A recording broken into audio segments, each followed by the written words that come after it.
Hello everyone, welcome to my YouTube channel. आज की video में पढ़ेंगे लॉ ऑफ कॉन्ट्रैक्ट, उसका मीनिंग, इंट्रोडक्शन और उसके एसेंशियल एलिमेंट्स। तो सबसे पहले बात करते हैं कि एक कॉन्ट्रैक्ट होता क्या है। देखिए, जब कॉन्ट्रैक्ट बनता है तो एक कॉन्ट्रैक्ट में कोई भी एक बंदा तो कभी कॉन्ट्रैक्ट में आ नहीं सकता, तो इसलिए एक या एक से ज़्यादा लोगों की ज़रूरत होती है कॉन्ट्रैक्ट को बनाने के लिए। अब हमारी डेली लाइफ में भी हम कॉन्ट्रैक्ट में आते ही हैं, चाहे हम जानकर आएँ या फिर अनजाने में आए। जैसे कि देखिए, जब हम अपने पड़ोस में या फिर किसी भी दुकान पर अपना कोई सामान लेने जाते हैं दुकान पर, तब भी हम क्या करते हैं, कॉन्ट्रैक्ट में आ ही जाते हैं। जब भी हम कोई सामान लेते हैं तो हम पैसे देते हैं दुकान वाले को, और जो दुकान वाला होता है वो हमारी जो ज़रूरत का सामान होता है वो देता है।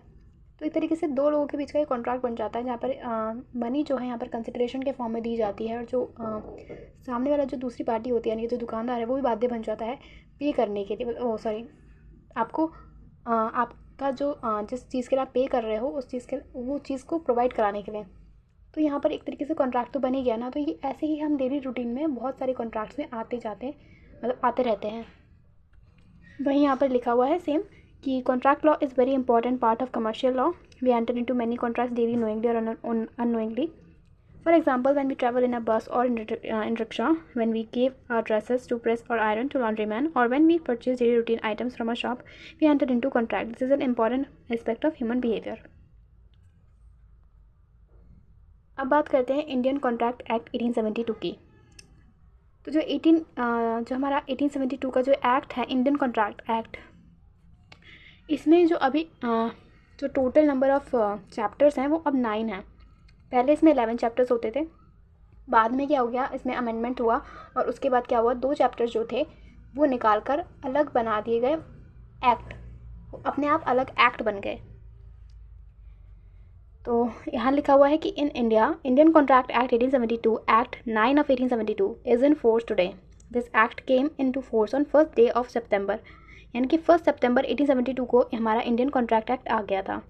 और at beginning it contain 11 chapters, out of which chapter 7 sale of goods, जो कि हमारा जो पहला 11 चैप्टर्स होते थे, जिनमें से जो चैप्टर 7 था वो था सेल ऑफ गुड्स, जिसके अंदर सेक्शन 76 से लेकर सेक्शन 123 तक थे।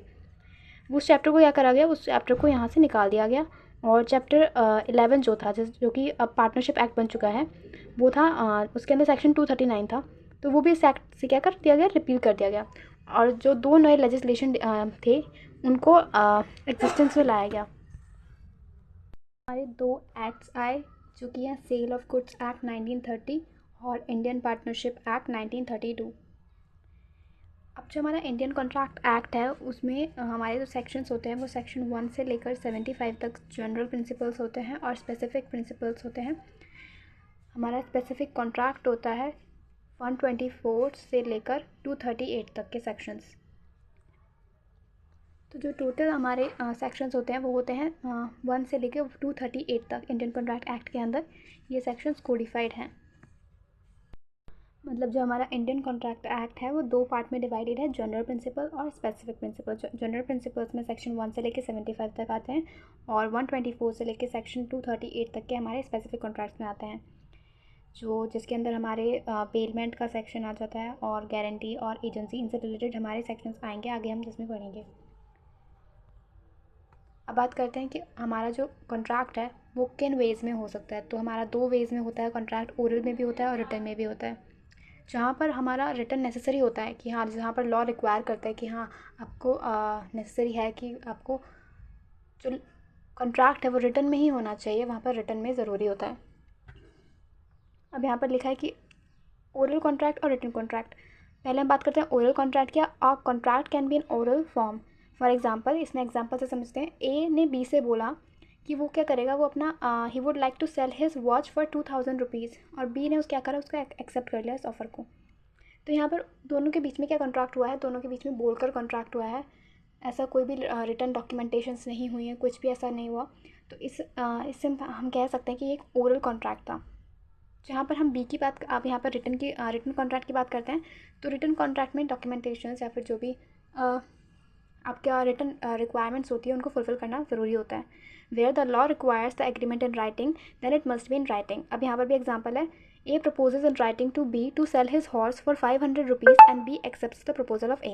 अब A ने क्या करा, A ने अपना राइटिंग में यानी कि लिखित में एक B को एक प्रपोजल दिया कि वो अपना घोड़ा जो है उसको 500 रुपये में बेचना चाहता है, और बी ने लिखित में ही रिटर्न वे में ही उसको एक्सेप्ट करा उस ऑफ़र को। तो ये दोनों तरफ से क्या हुआ, रिटर्न में हुआ। तो इसी से हम कह सकते हैं कि एक रिटर्न कॉन्ट्रैक्ट है। होप आपको ये समझ में आया हो। नेक्स्ट पर चलते हैं। अब बात करते हैं कॉन्ट्रैक्ट और क्या उसकी डेफिनेशन है उसके बारे में।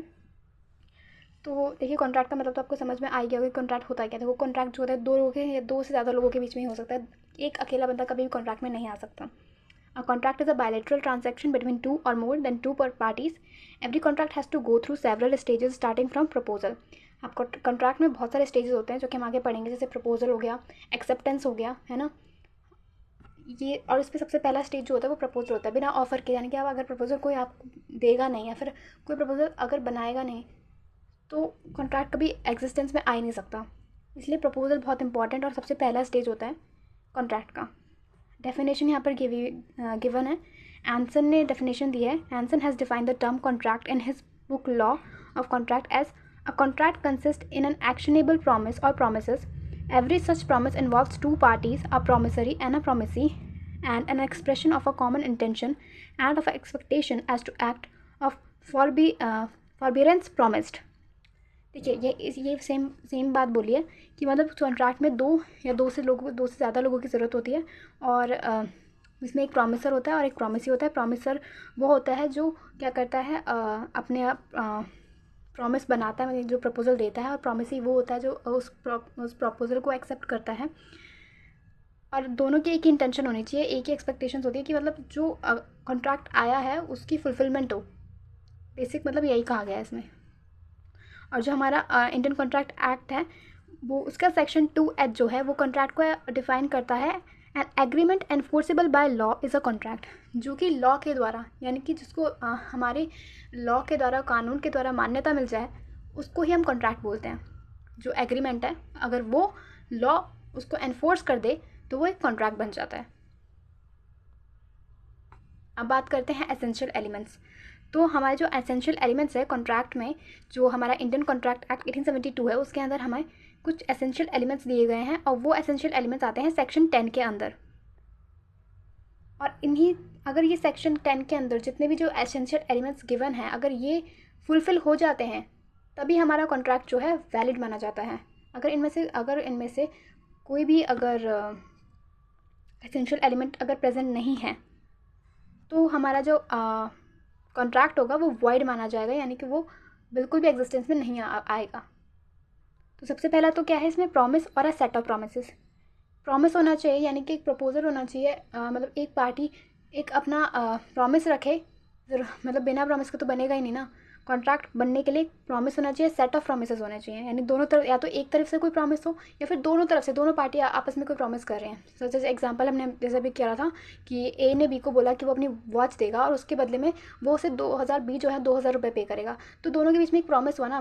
प्रॉमिसर ने बोला कि मैं तुझे घड़ी दूंगा और तू मुझे 2000 रुपये देगा, तो दोनों तरफ से एक प्रॉमिस बन गया है।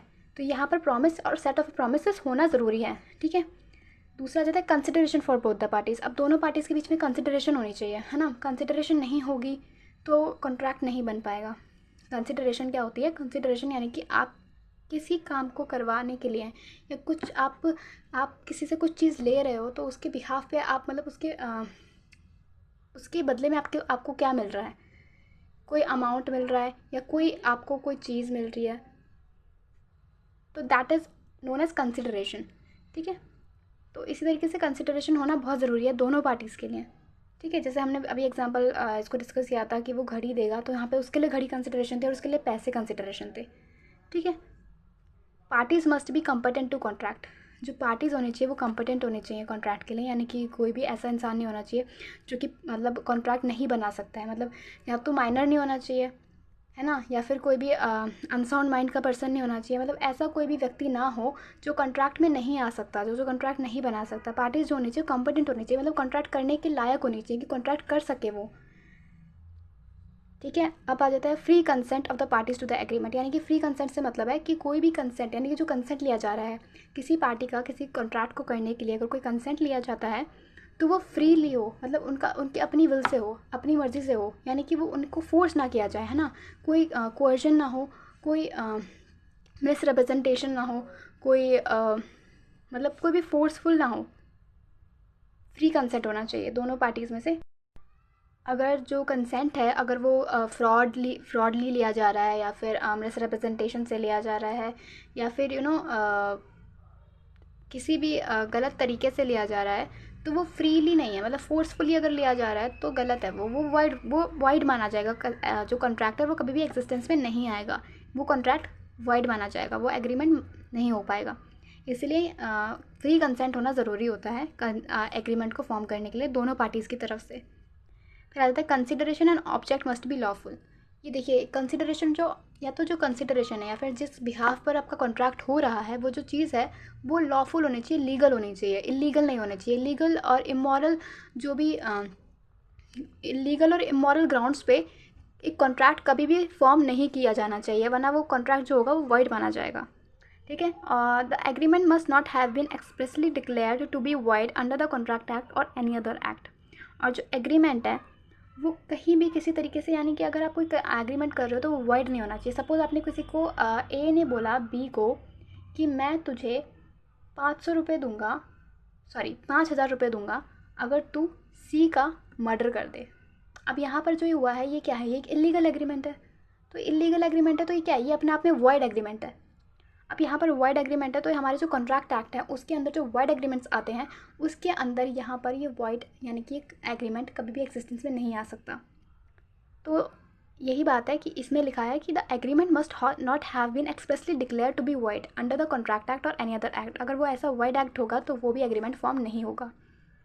मस्ट बी इन राइटिंग और रजिस्टर्ड इफ नेसेसरी। जो हमने पहले बात करी थी कि हम जो रिटर्न कॉन्ट्रैक्ट होते हैं, अगर वो नेसेसरी है, अगर लॉ बोलता है, या फिर अगर कोई भी तुम्हारी जो कंपनी है या फिर कोई भी अथॉरिटी है बड़ी, अगर वही कहती है कि जो कॉन्ट्रैक्ट है, जो एग्रीमेंट्स हैं वो रिटन वे में होने चाहिए, तो वो रिटन में ही होंगे। अदरवाइज़ वो कॉन्ट्रैक्ट भी क्या माना जाएगा, इनवैलिड माना जाएगा। होप आपको समझ में आया हो। थैंक यू मेरी वीडियो देखने के लिए। एंड प्लीज़ अगर आपको समझ आया है, अच्छी लगी मेरी वीडियो, तो प्लीज़ लाइक करें, शेयर करें एंड सब्सक्राइब करें। Thank you for watching.